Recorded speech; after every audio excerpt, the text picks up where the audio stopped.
Rohan had lived in his grandfather's mansion for 6 months after inheriting it. The mansion stood alone at the edge of a forest, huge, silent, forgotten. The only thing his grandfather left behind was a handwritten note: "Never open the room at the end of the 3rd floor hallway." At first, Rohan ignored it. Then the footsteps started. Every night, exactly 3:07 a.m. slow, heavy, always above his bedroom. The problem: the 3rd floor was empty, or at least it should have been.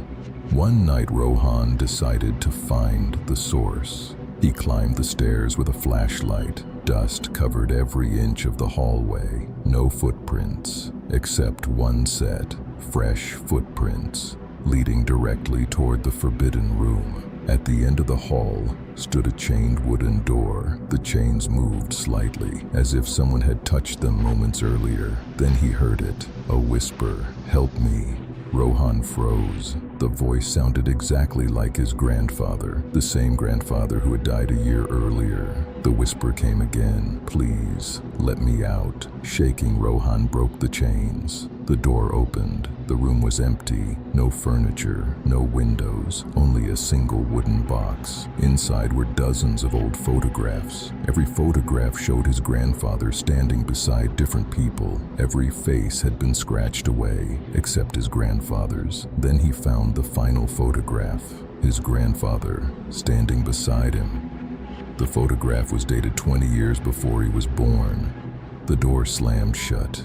The room turned ice cold. A voice whispered beside his ear, "Now you know." Suddenly the walls cracked. Old plaster crumbled away. Names appeared everywhere.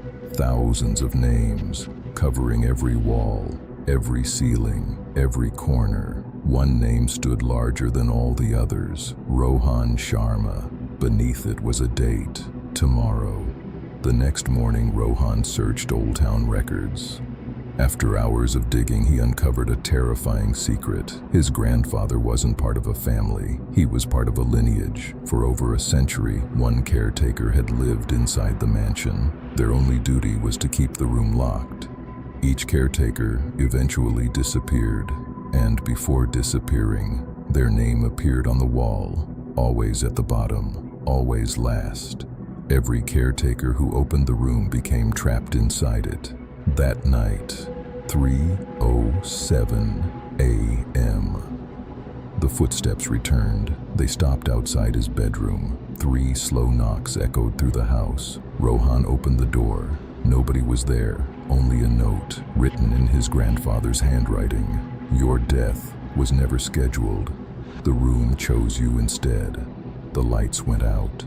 The next morning, the mansion was empty. No sign of Rohan. No body, nothing. Years later, a new owner inherited the house. On his first night, at exactly 3:07 a.m., footsteps echoed across the 3rd floor. Then a whisper came from behind the locked door: "Help me." The new owner froze, because the voice didn't belong to an old man. It belonged to a young man, a terrified young man, still begging to be released. Rohan.